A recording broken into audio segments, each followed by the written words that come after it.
예수 어린 양 우리 함께 찬양합니다. 예수 어린 양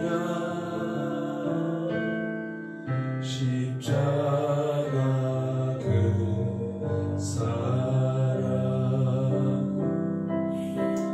나를 위하여 피 흘리신 예수 어린 양 십자가 그 사랑 나를 위하여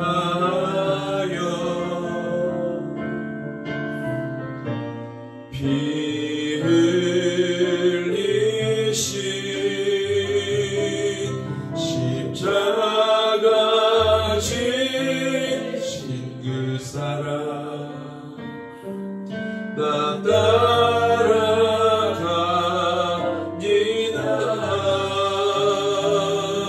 십자가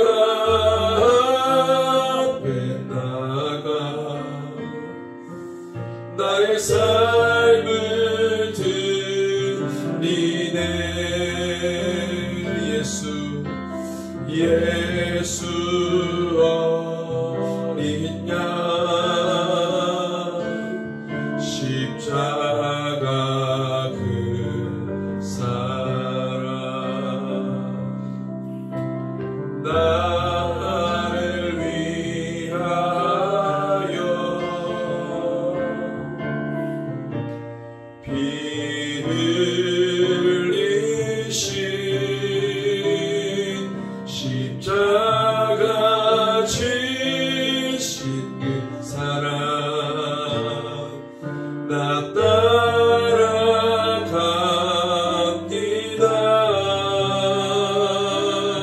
십자가 앞에 나가 나의 삶을 드리네. 십자가 지신 그 사랑 나 따라갑니다.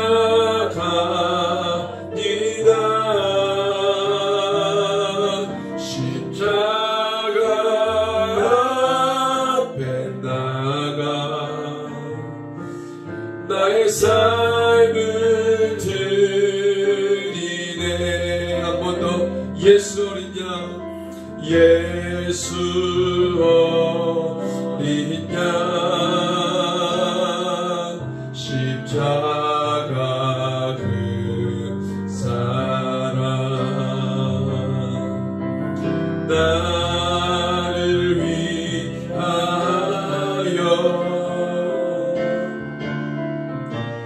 피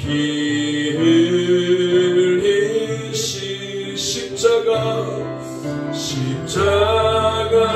지신 그 사랑 나 따라갑니다.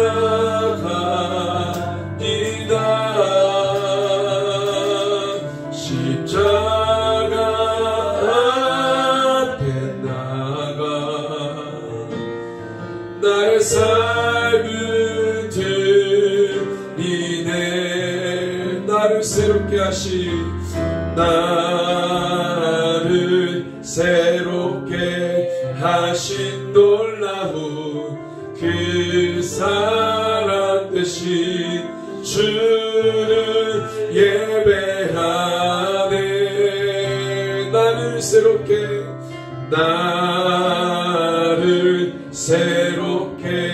하신 놀라운 그 사랑 되신 주를 예배하네.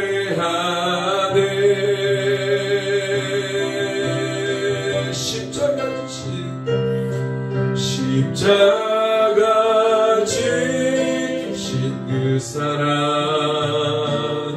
나 따라갑니다.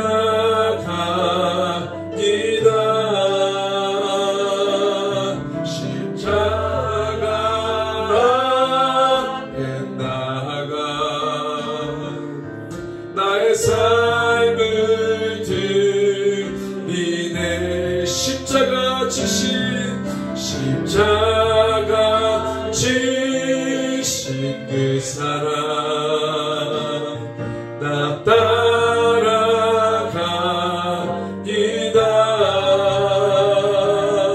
십자가 앞에 나가 나의 삶을 드리네. 나의 삶을 드리네. 나의 삶을 드리네. 나의 삶을 드리네.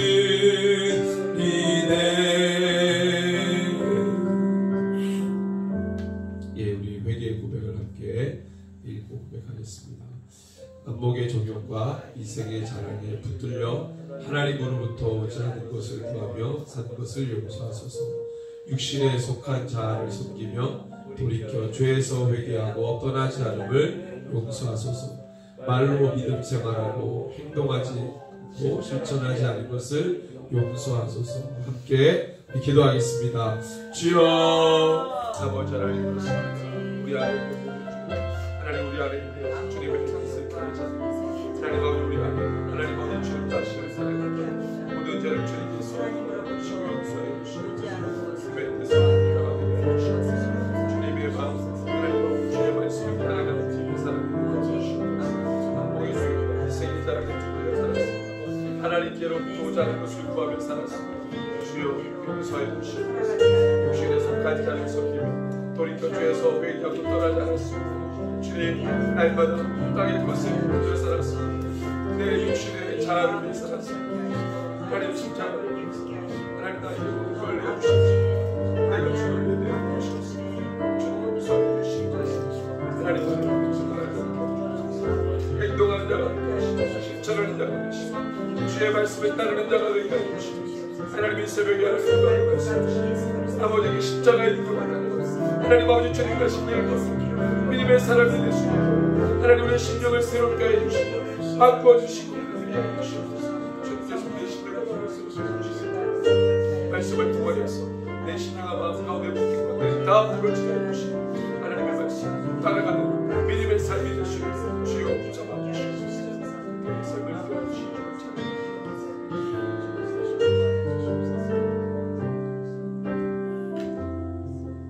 우리를 위해서 원청인 집사님 기도해 주시겠습니다.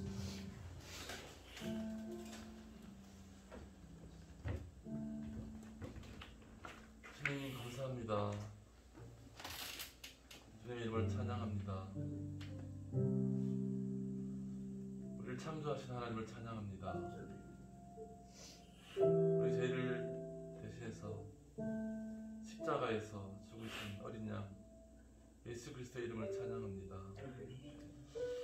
하나님 아버지, 우리가 예수의 이름으로 예수를 믿음으로 우리가 구원을 받았지만 우리 여전히 우리의 삶은 아담과 같이 내 삶의 주인이 되고 싶어하고 가인과 같이 하나님을 원망하며 형제를 죽이고 출애굽한 이스라엘 백성처럼 순종하지 아니하고 순종으로 들어가야 될 가나안 땅을 들어가지 않으며 40년 동안을 광야에서 헤매는 그런 삶을 살아가는 우리들임을 고백합니다. 하나님 아버지, 우리가 예수 그리스도의 그 보혈로 구원을 받았다고 하지만 여전히 우리의 삶은 세상과 하나님 사이에서 갈등하며 세상에 눈에 보이는 것을 쫓아가고 우리 눈에 옳은 것을 따라가는 우리의 삶이 온전하지 못함을 회개하며 하나님께 나아갑니다. 하나님 불쌍히 여겨주시옵소서. 우리 삶이 새롭게 되기 원합니다. 부르심의 그 뜻에 합당하게 세상을 살며 순종하며 하나님께서 맡기신 그 사명들을 감당하며 나아가게 하여 주시옵소서. 성령 우리에게 부어주시길 원합니다. 하나님께서 우리를 통해서 이루고자 하시는 그 모든 일들을 우리의 생각대로가 아닌 성령께서 이끄시는 대로 순종하며 나아가기를 원합니다. 예수님께서 가셨던 그 십자가의 길을 우리 또한 따라가며 우리 생명을 주님께 드리기까지 나아가는 믿음의 사람들이 되기 원합니다. 하나님, 우리 모든 새노래 교회 성도들이 그 십자가의 길을 거부하지 아니하고 순종하며 기쁨으로 달려나아갈 수 있도록 주님 인도하여 주시옵소서. 하나님 감사합니다. 새시대 초청잔치를 통하여서 2명의 영혼을 우리 교회 가운데 보내주시니 감사합니다. 또 다른 성도들 또한 보내주시니 감사합니다. 하나님 아버지, 새노래 교회 가운데서 주님께서 새 일을 시작하셨으니 그리스도의 장성한 분량으로 자라날 때까지 하나님 끝까지 인도하여 주시옵소서. 하나님 아버지, 우리에게 맡겨진 사명이 있는 줄 압니다. 새노래 교회를 통해서 하시는 하나님의 그 뜻이 있는 줄 압니다. 그 모든 사역들 가운데 하나님 함께하여 주시옵소서. 하나님 기뻐하는 사역이 되게 하여 주시옵소서. 하나님 아버지, 오늘 이 새벽 가운데 불러주시니 감사합니다.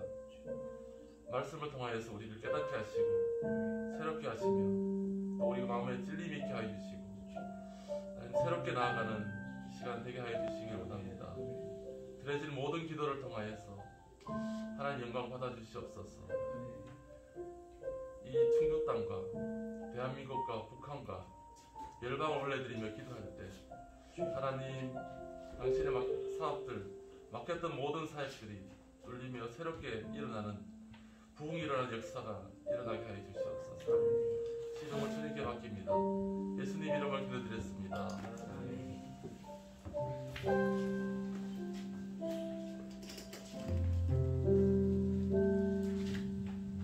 네, 우리 에베소서 1장 1절에서 2절 말씀을 우리 같이 보겠습니다. 에베소서 1장 1절에서 2절 말씀입니다.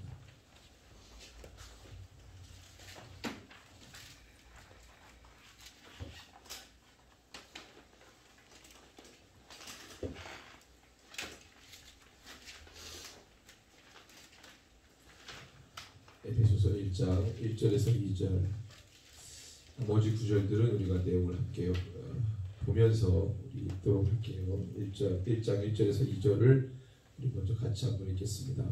하나님의 뜻으로 말미암아 그리스도 예수의 사도된 바울은 에베소에 있는 성도들과 그리스도 예수 안에 있는 신실한 자들에게 편지하노니, 하나님 우리 아버지와 주 예수 그리스도로부터 은혜와 평강이 너희에게 있을지어다. 아멘. 예, 우리 옆에 분에게 이렇게 고백합시다. 당신은 예수님 안에 있습니다. 당신은 신실한 자이십니다. 아멘. 네, 우리 에베소서 오늘 1장의 말씀의 제목은 그리스도 안에서입니다. 우리 특세 한 주간을 보내면서 6일 동안 에베소서 1장에서 6장까지의 말씀을 한 장씩 하루에 이렇게 나누려고 합니다. 그래서 이 에베소서를 나누는 동안에 특별히 하나님께서 우리 새노래 공동체와 또 이 시대에 말씀하시는 것이 무엇인지 또한 말씀을 보며 깨닫는 시간 되기를 소원합니다. 여러분들 잘 아시는 대로 에베소서는 에베소 지역의 그리스도인들에게 보내는 편지죠. 바울이 2차 선교 여행 말미에 에베소 지역에서 복음을 전하고 세운 교회입니다. 사도행전 18장 이후에 보면은 자세하게 나와 있죠. 그리고 3차 선교 여행의 주 부대가 되었고 2년 동안 그가 있으면서 말씀을 가르칠 만큼 아주 애착을 가졌던 곳이 바로 에베소 지역입니다.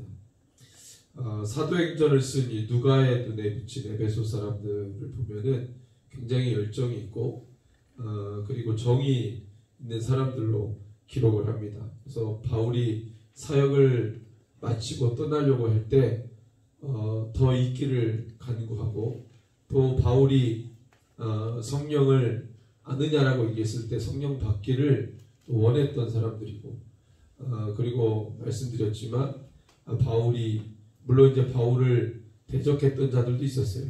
바울을 모함하고. 하지만 바울이 2년 동안 에베소에 있으면서 열정적으로 말씀을 강론하고 가르쳤던 이 바울이 정말로 소아시아 지역에서 가장 시민을 기울인 그런 지역이 바로 에베소 지역입니다. 그래서 바울이 간절히 기도하고 또 그곳에서의 마지막 3차 선교행 말미에 예루살렘으로 갈 때 또 에베소에 있는 사람들이 또 바울이 가는 것에 대해서 마음 아파하고 가게 되면 어려움 당할 것을 뻔히 하는데 함께 중보로 기도하며 그렇게 있는 힘을 다해 바울을 도왔던 그것이 바로 이제 에베소 교회 그리스도인들이었습니다. 바울이 이제 주후 60년 이후에 3차 선교 여행을 마치고 예루살렘에 들렸다가 체포당해 로마로 압송돼 가서 로마의 이제 감옥에 있을 때 에베소 지역에 있는 그리스도인들에게 편지를 보낸 것이다. 이렇게 이제 우리가 보고 있죠. 그래서 3장 1절, 4장 1절에 보면은 본인이 갇힌 상황 가운데서 편지를 쓴 것을 기록했습니다. 그리고 난 다음에 이제 바울이 AD 60년 이후에 에베소서를 썼으니까 그리고 30년 후에 지나서 이제 사도 요한이 반모섬에서 계시록을 받으면서 하나님께서 에베소 교회에 대한 마음을 사도 요한에게 말씀하시죠. 그때 말씀하신 게 계시록 2장에 기록된 첫사랑을 잃어버린 공동체. 그러니까 바울이 복음을 전하고 서신서를 보낸 30년 후에 에베소 교회가 첫사랑을 잃어버린다. 그것을 하나님께로부터 지적을 받았습니다. 저 여러분들이 잘 알죠. 그래서 회개를 촉구하고 그리고 대략 계시록이 쓰여진 한 10년 후쯤 그러니까 주 1세기 이후쯤이 되죠. 사도 요한의 직계 제자인 이그나티우스 감독이 안디옥 교회 감독인데 그가 7개의 서신서를 씁니다. 그래서 이그나티우스의 7편지가 유명한데 그 중에 하나가 바로 에베소 교회에게 보낸 편지거든요. 거기 이그나티우스가 에베소로 편지를 보낼 때의 감독이 누구냐면 빌레몬서에 나오는 바울의 제자 오네시모입니다. 그래서 오네시모가 에베소의 교회의 감독으로 있을 때 이그나티우스가 에베소 교회를 향해서 편지를 쓰죠. 그때 보면은 두 가지를 에베소 교회에 당부합니다. 하나는 이단을 조심해라.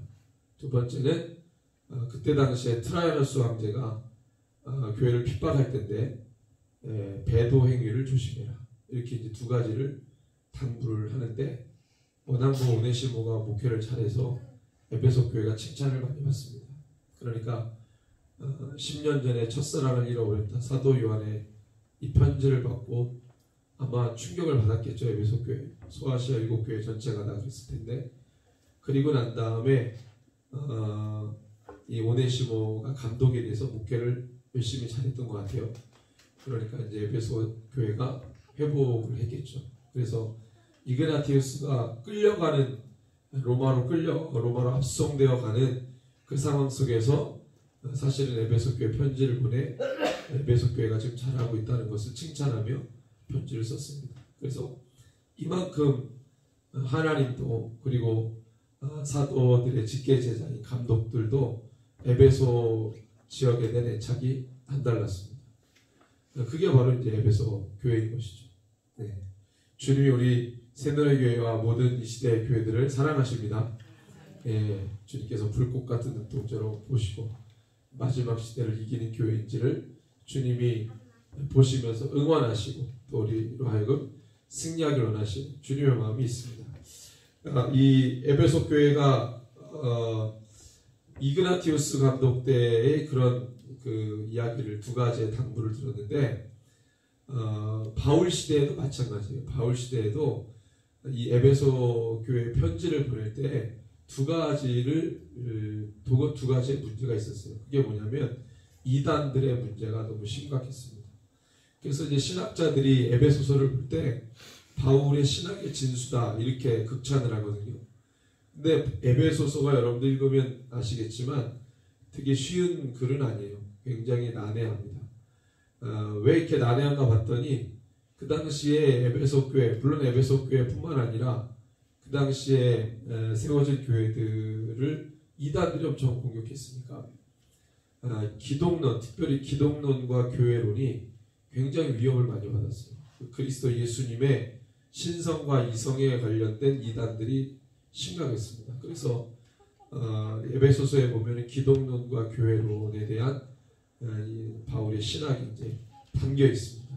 그래서 사실은 쉽지 않아요. 단어 하나하나가, 문장 하나하나가 이게 조금 단순하지 않고 좀 연구가 필요한 그런 문장들, 어휘들입니다. 그래서 쉽지 않은 글인데 그것은 이 이단들 때문이다, 이렇게 보시면 될 것 같습니다. 그래서 에베소서에 자주 등장하는 단어 두 개가 있는데 그게 헤몬이라는 단어하고 그리고 엔이라는 단어입니다. 다 헬라어죠. 헬라어의 헤몬과 엔인데 헬라어는 우리라는 뜻이에요. 헤몬은 우리, 엔은 이제 뭐뭐 안에서라는 뜻입니다. 이 두 가지 단어가 굉장히 많이 나오게 됩니다. 말씀에 보면은 3절부터 특별히 이제 오늘 1장 전체를 보는데 3절에서 23절까지 이 헤몬과 엔, 그 다음에 이제 너희들이라고 말하는 또 히몬, 휘아스라는 이 단어들이 나오는데요. 이런 단어들이 계속 교차 반복해서 바울이 자주 쓰는 것을 봅니다. 우리라고 하는 것은 이 바울이 예수를 믿는 모든 사람을 지칭해서 우리라고 했습니다. 헤몬, 이렇게 이제 표현을 한 것이죠. 그래서 바울이 이제 에베소 교회 교인들에게 뭔가를 이야기하기 전에 우리는 누군가, 예수를 믿는 우리는 누구인지를 먼저 기록을 한 겁니다. 너희들이라고 말하는 이 에베소 교회 교인들에게 뭔가를 구체적으로 말하기 전에 그리스도인은 누구인지, 예수를 믿는 우리는 누구인지 이 이야기를 우리라는 단어를 통해 이야기를 했다라는 것입니다. 그래서 바울이 우리는 택함 받았다, 우리는 미리 결정된 자들이다 라고 바울이 이야기합니다. 그래서 4절, 5절 말씀에 보면은 그 단어를 씁니다. 우리는 택함 받은 존재, 미리 결정된 존재. 그래서 5절에 보면은 예정하사라는 한글로 번역된 단어가 나오는데 이게 미리 결정되다라는 프로리조라고 하는 헬라어 단어입니다. 우리는 미리 결정된 자들이다. 우리는 미리 선택된 자다. 선택되었다, 골라내다라는 뜻인데요. 그러니까 하나님이 우리를 핀셋으로 꼬집어서 이렇게 들어 올리셨듯이 미리 선택되고 미리 골라내어 진 자들이고 미리 결정된 자들이 바로 우리다. 그리스도인을 그렇게 표현한 겁니다. 우리 모두가 다 주님이 미리 선택한 자들이다, 미리 결정된 자들이라고 바울이 이야기를 하는 겁니다. 때문에 미리 선택받은 우리는 하나님께 받은 것이 있다.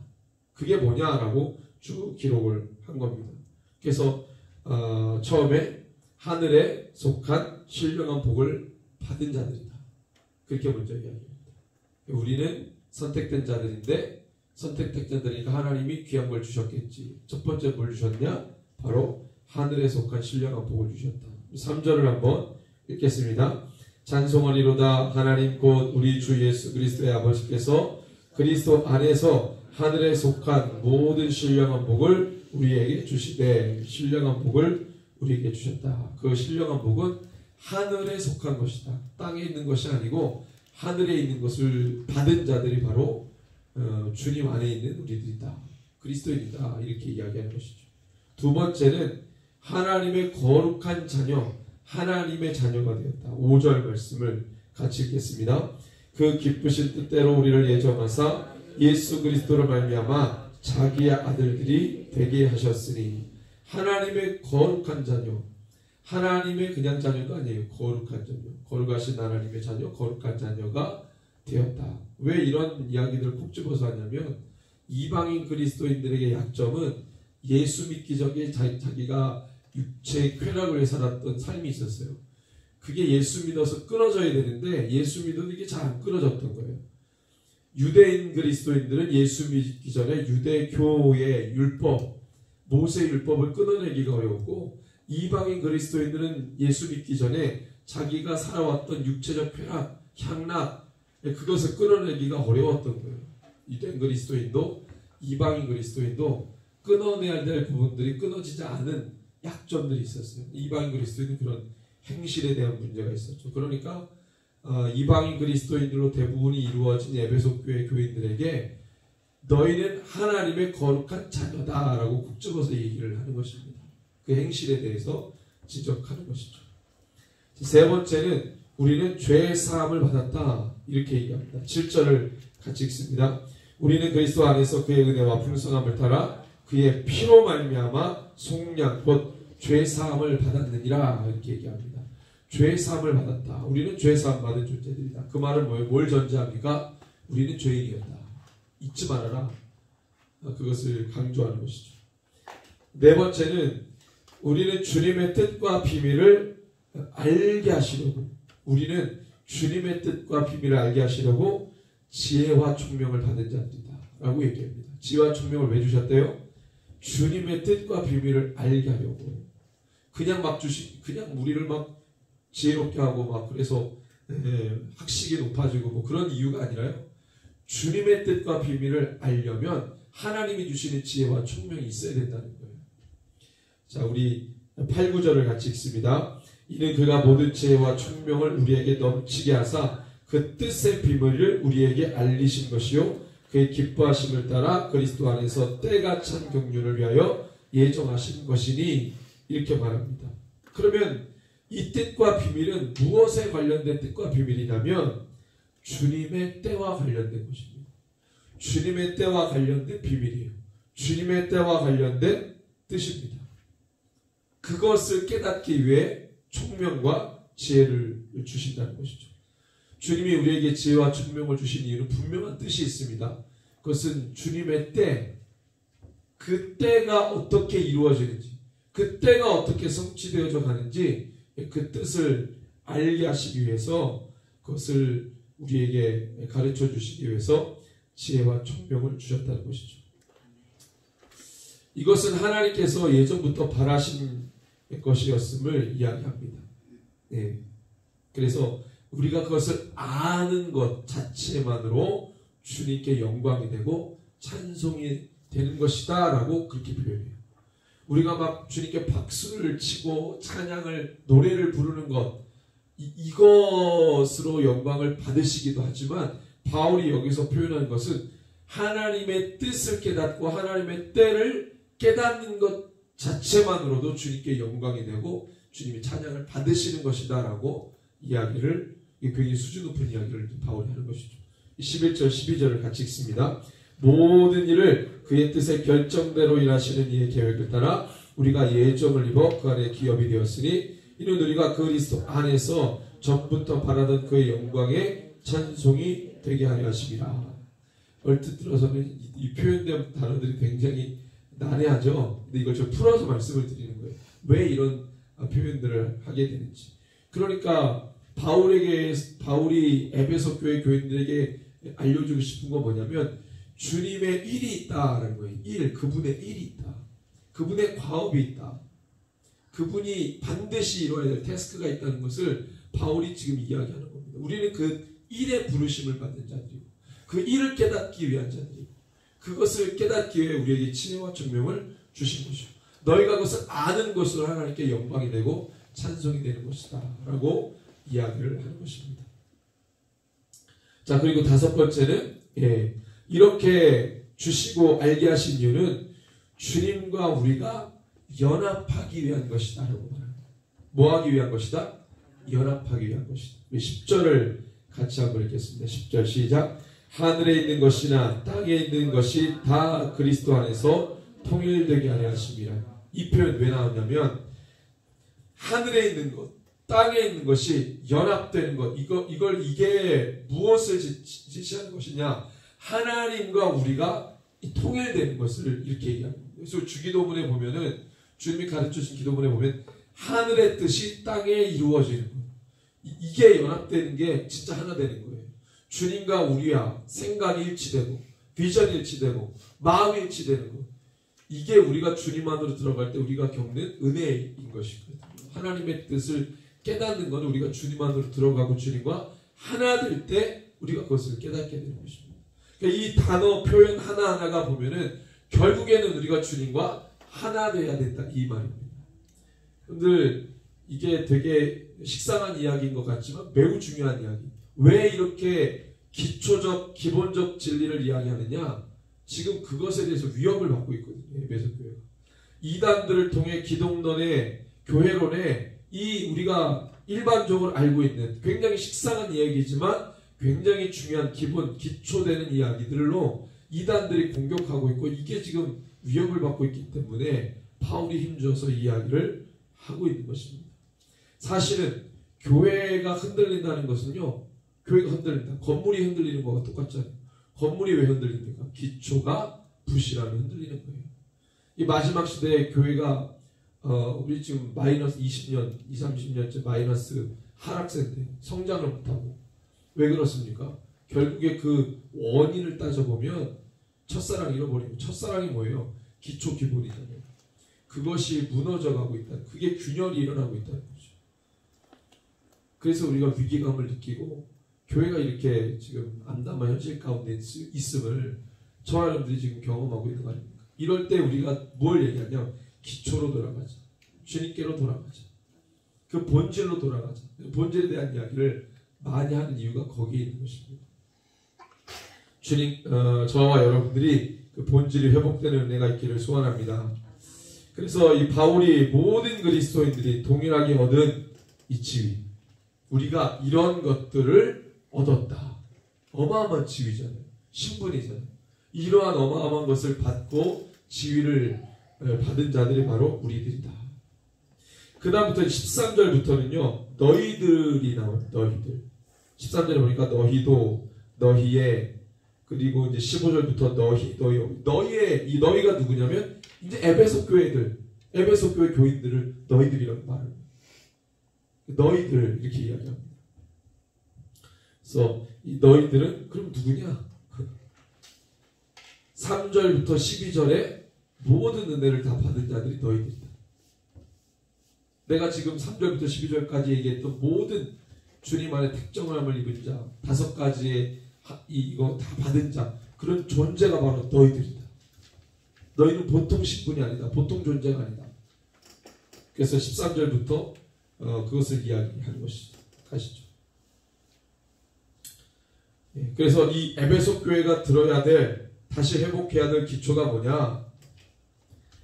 예, 그들이 그리스도인이라는 존재를 다시 정립하기 위해 들어야 될 기초가 뭐냐? 크게 2가지를 말해요. 첫 번째는 너희는 구원받은 자고 성령의 인치심을 받은 자들이다. 이렇게 표현합니다. 13절을 같이 한번 읽습니다. 그 안에서 너희도 진리의 말씀 곧 너희의 구원의 복음을 듣고 그 안에서 또한 믿어 약속의 성령으로 인치심을 받았다.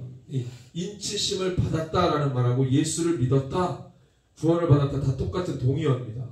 표현만 그렇게 다르겠을 뿐이죠. 근데 왜 똑같은 말을 이렇게 반복해서 다른 표현으로 말했을까? 강조하는 거죠. 너가 예수를 믿은 자가 되었다.